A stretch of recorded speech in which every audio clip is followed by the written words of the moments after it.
Joining me in studio today is Kristin Rechberger, who is the CEO and founder of Dynamic Planet. They're doing some amazing work under the radar, but we get the inside scoop today, which I'm very excited about. So Kristin, thank you so much for joining us today. Thank you for having us, Andrew. So why don't we just start off with Dynamic Planet? Tell us a little about, what was the motivation to start it, and what do you all do? Oh, great. So we're a company based in Washington, D.C. We started in 2012, and our mission is really to advance markets that restore nature. So what does that mean? Right now, our capitalism is based on financial returns, and traditionally that's been really short-termism and trying to get as much money as quickly as possible. But we know now that that's highly eroded the environment. And so we work on regenerative landscapes and seascapes. And the quick background is I was at National Geographic and working on a lot of cool projects in different roles over 14 years and developing all sorts of different projects with fundraising and kind of ongoing business development to bring the brand into the 21st century and also expand a lot of the products of National Geographic, including grow the global cable channels and things like that. And I really loved media and my background in documentary film. And fundraising is obviously really important too, because you need to make things sustainable financially. But I also just found working there how in trouble particularly the ocean was. And I had no idea at the time. And so my work at Dynamic Planet is really to try to bridge the amazing work that philanthropists have done with NGOs in the environmental space, but also expand it into the larger markets and make it much more mainstream. Okay. So, I would love to really dive into kind of where startups have a role to play in this. But first off, can you touch on what is... It feels like it's getting harder and harder. We're in this era of fake news, and it's getting harder to perceive truth, even from these legacy brands that we used to just take for granted that we can trust them.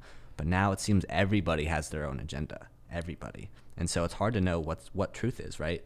And so can we, I guess, start this off of just like, what's been overhyped and what are the actual problems that are going on right now? Oh my gosh. So, I think it is hard to figure out what's going on, and there's a very fragmented media space now, obviously, and it's getting more and more fragmented all the time. And people are increasingly tuning into what they want to believe. Exactly. But science doesn't care what you believe. And so I think really news and facts have to go back to science. And science, just as a reminder, is proven, peer-reviewed, proven stuff over time, built on human knowledge over lots and lots and lots of testing. We don't throw something into the air and wonder if it's going to fall again. We know what gravity is. So there's some things that don't need to be debated. And I think climate change is frankly one of them at this point.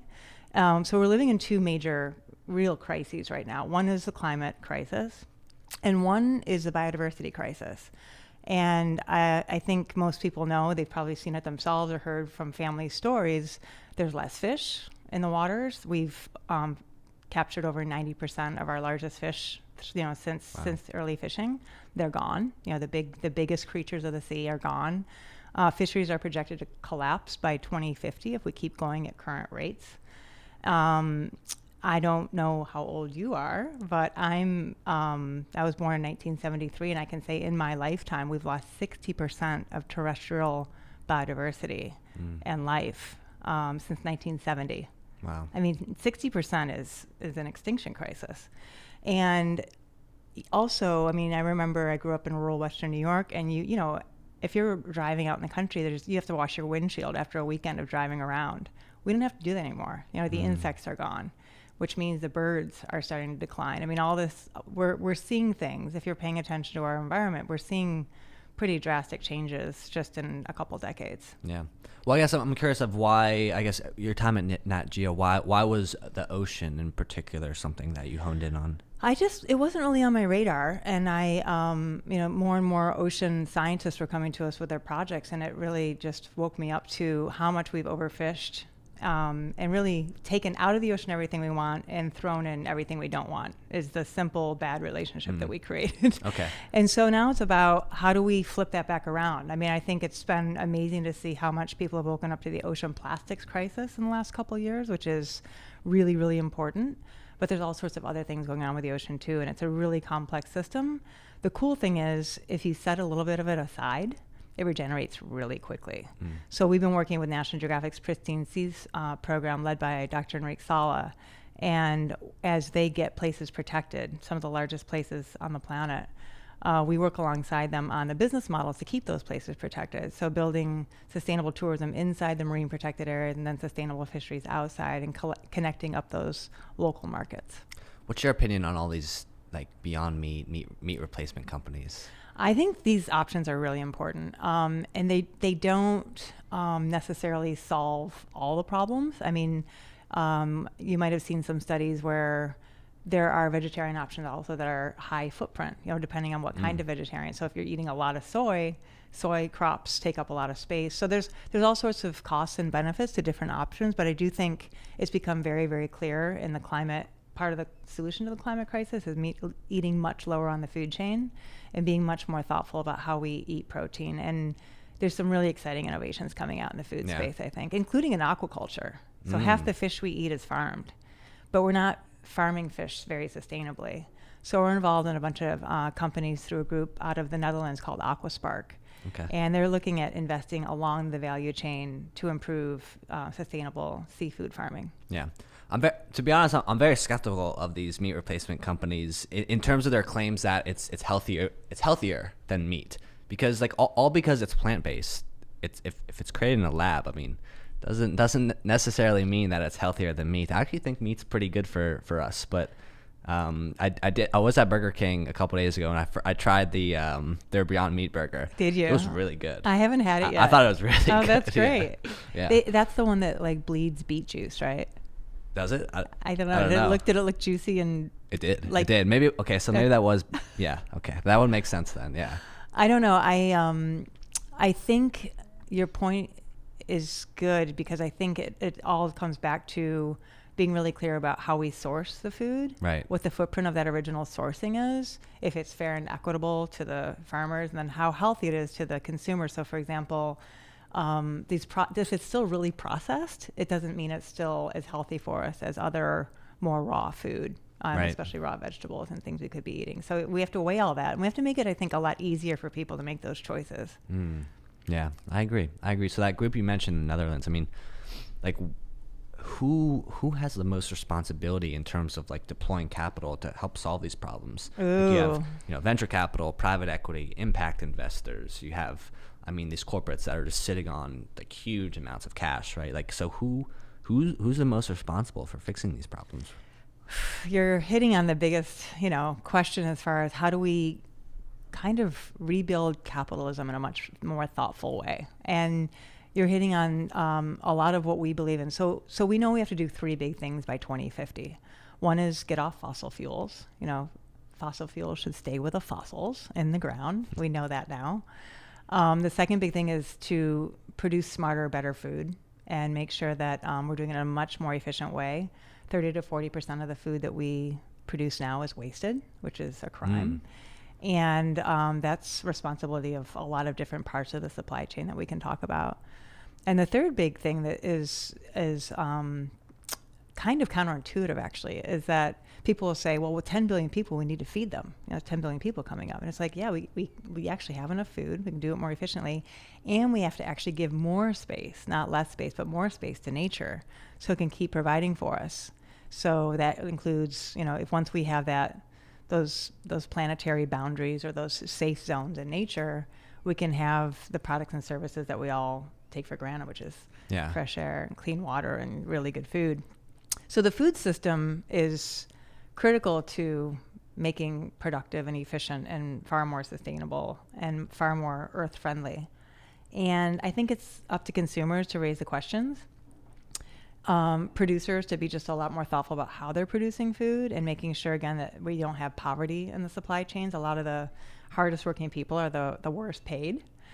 And you're right, there's a lot of capital sitting in finance, sitting in development banks, sitting in venture capital, and venture capital is cool for niche products until they get bigger, but it's not going to necessarily change the entire system. Right. You also have to head into, when you're thinking about any of these majorly entrenched markets, whether it's energy or food, there's obviously the subsidies issues too.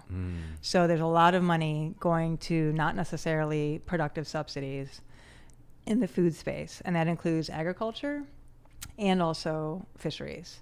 So we know, for example, in the fishing space, $35 billion a year is put into fishing subsidies around the world, many of which are harmful. So you have the World Bank did a report some years ago called the Sunken Billions. And they said that if you took half the fishing fleets off the ocean, you'd have the same fishing efficiency. Wow. So there's that many groups out there being paid to go out and not be productive. I mean, that's, in my opinion, that's the biggest problem across like almost every problem we have in society. It's just like, if we can make things more efficient, that will solve so many problems. With the food supply chain, it's like you have what I think you mentioned, 30 to 40% of food is wasted. But it's also on the other end, we had a startup here called Agromovio in the early days of doing this show. And they're trying to solve the inefficiency of actually getting the crops from the smallholder farmers to market before they go bad. Because, I mean, there's tons and tons and tons of produce that's just wasted because that process is broken.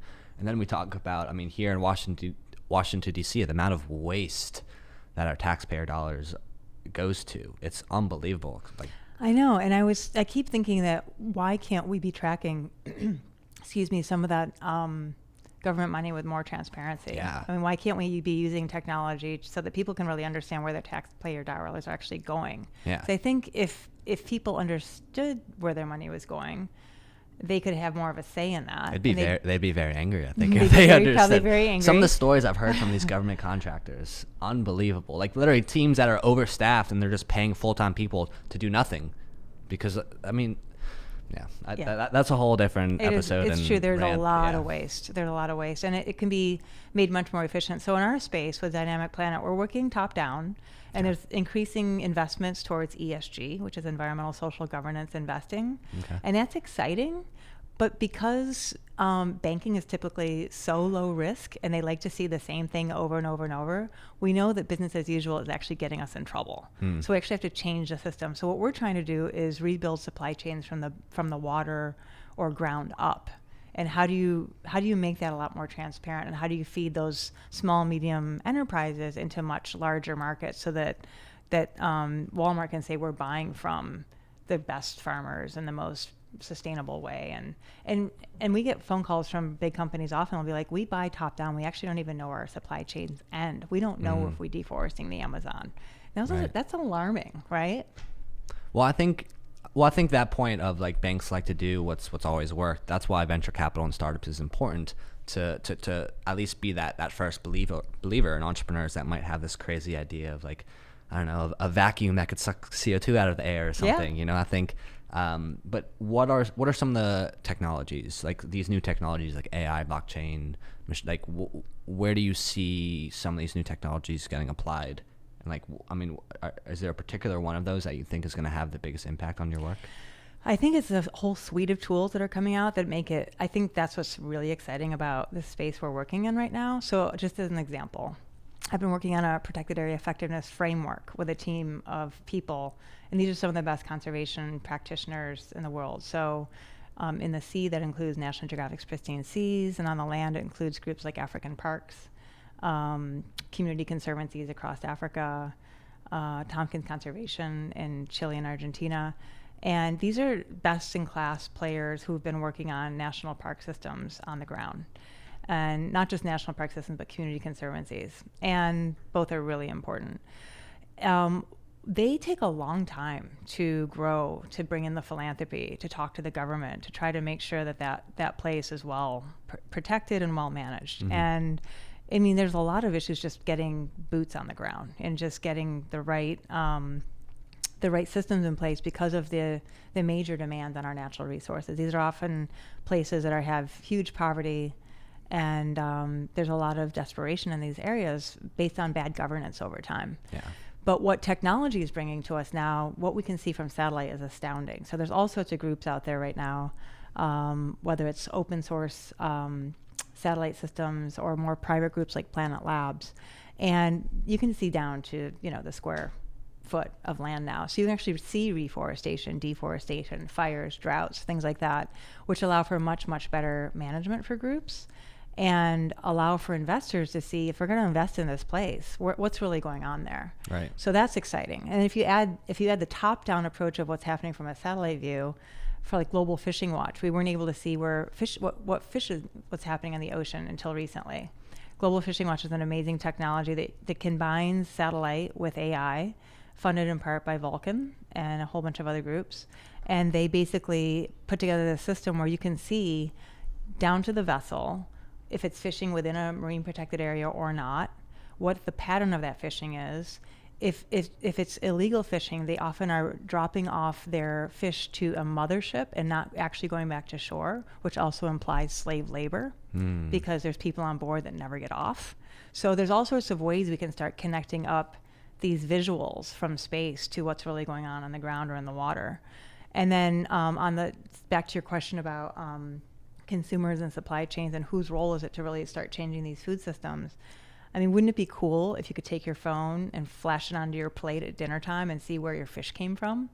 And it tells you who fished it, where it came from, what kind of fish it is, whether it's threatened or not, how you can help.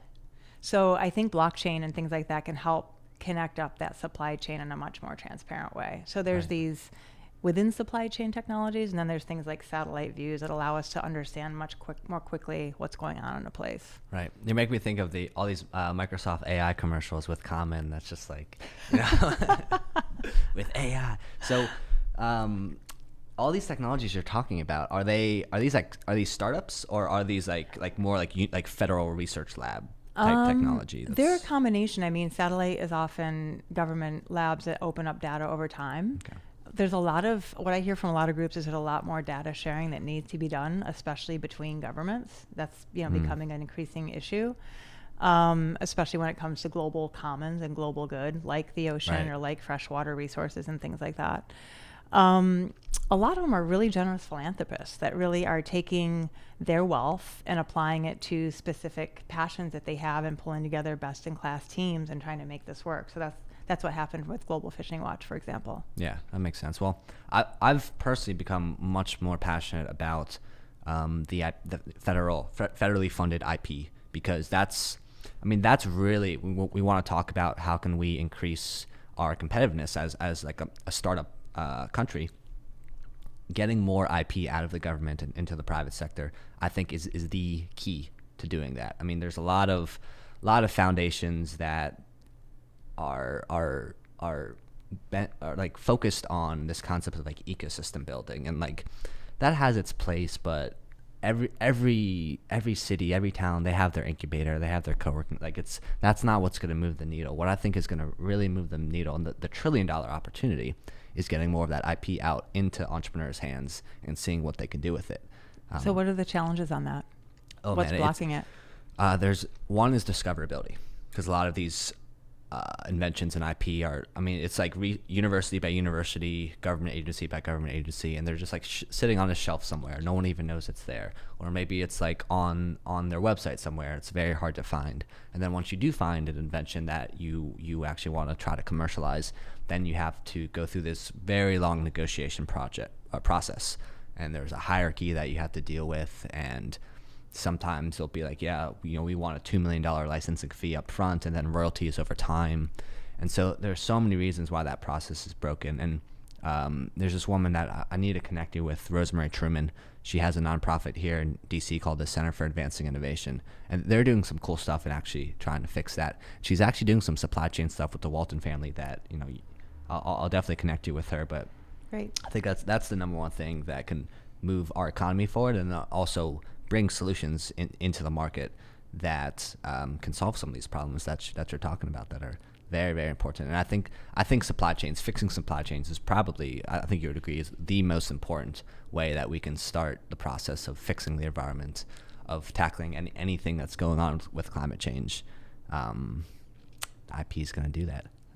So let's talk about your time in Southeast Asia. That was early on in your career, right? Very early on. I had graduated from college, and I really wasn't excited about the troops of investment bank interviewers and people coming through. I was really passionate about getting out into the world and exploring and learning and just seeing how things work in other places. And so I was really lucky to win a Luce Fellowship.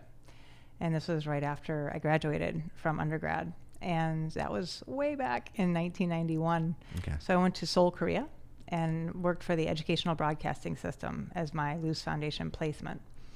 And had a wonderful year producing a Sunday night series with a whole bunch of local Koreans at the time. And also ended up meeting a ton of people in the region and continuing to work in Asia off and on for the next several years, specifically in Indonesia and Cambodia and Hong Kong. And so have you been back like to see kind of how that's developed since that time? I try to get back as much as possible. Okay.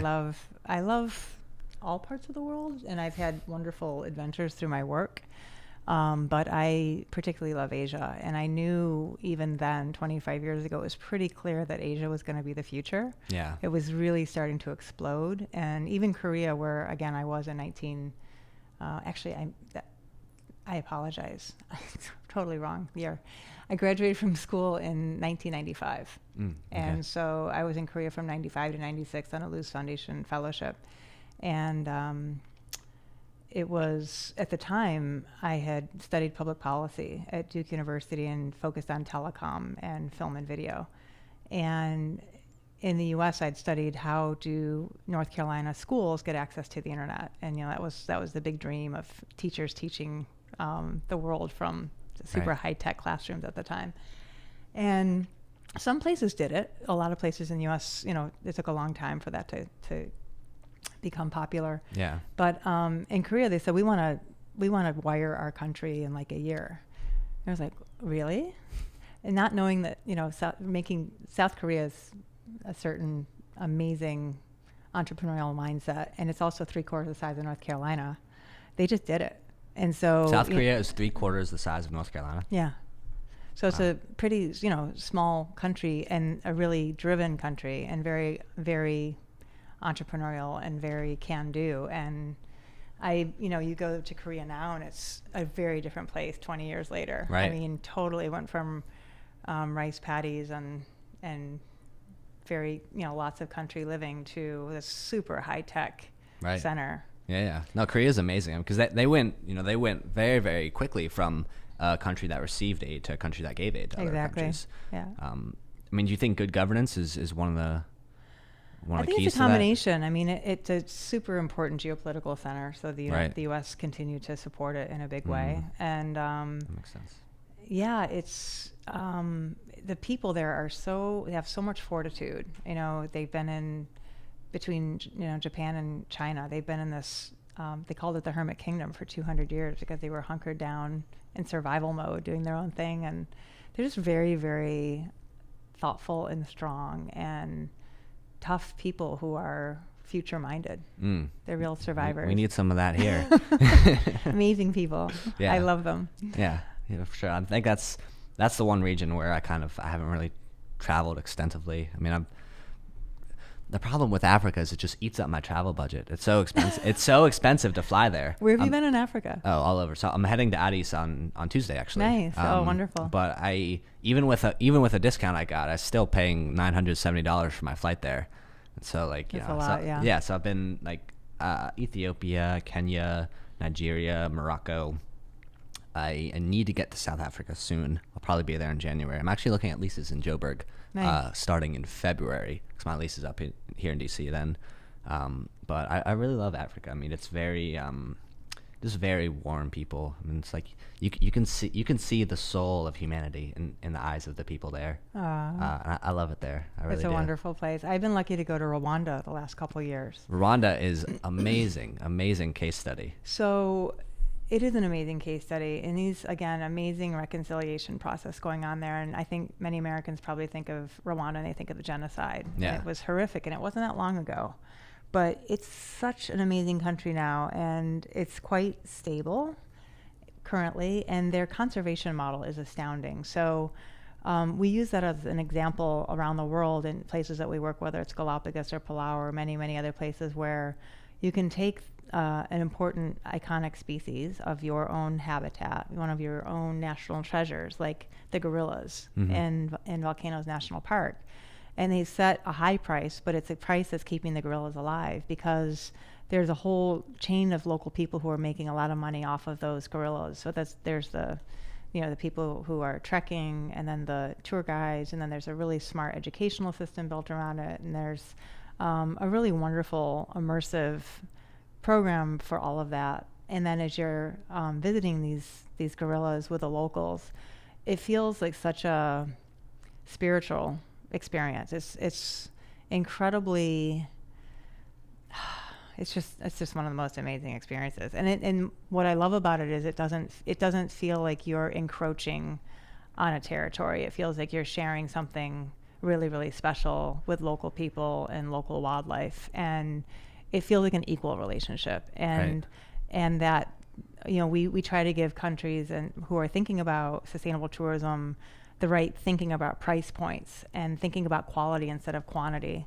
And we hope everyone can go everywhere all the time eventually, but some of these places are really fragile. And if you charge enough and you reinvest back into these places, there's plenty of money to be managing these places. Unfortunately, that doesn't happen in a lot of the cases.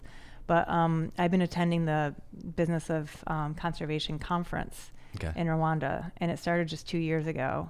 And I helped coach some nature entrepreneurs there this year.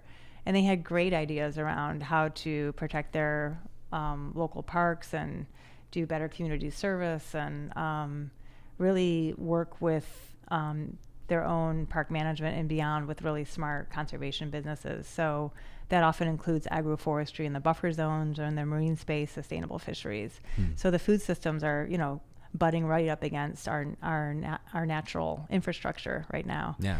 And the more we can use our blue and green infrastructure to complement gray infrastructure, that's where we can really start working with political economies from the ground up. So you're not just working on individual projects that are generously supported by philanthropists, but you're really looking at the larger political economy, and you can start working with blended finance models that include development banks and private financing. And then you really start to flip around a nature-generated economy in a much, I think, smarter way. So I think Rwanda has a very good marketing team, for sure. So here's a tidbit that you might find interesting that I just learned about a couple weeks ago, actually. Rwanda has a similar population and the same GDP as Haiti. They're equal, equal in population and GDP. Wow. Right? Wow.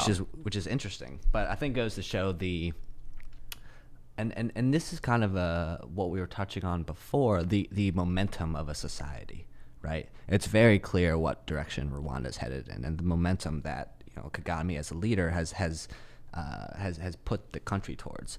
And I think it's good governance is certainly a piece of it, but it's maybe easier to have good governance in a country like Rwanda with a much smaller population than the rest of Africa, whereas you have someone like Nigeria where you just have hundreds of millions of people, and it's a much broader challenge to get identity right and to get a lot of these things that are important for good governance right. But I think Rwanda will still turn out as the case study that other African countries look to as how do we attract investment capital, and how do we run our country. So is there anything else that we need to touch on, or anything about Dynamic Planet that we haven't talked about? No, I love your last point. Leaders matter. Personalities and character really matters. And I think that entrepreneurs are critical to making the world work better. And entrepreneurs can be anywhere. They can be in government. They can be in the private sector. And it's people who are just willing to take risks and be creative and be kind and think differently about solutions to a problem. Without a vision, the people perish. But Kristin Rechberger, CEO, founder of Dynamic Planet, thank you so much for joining us. Thank you for having me.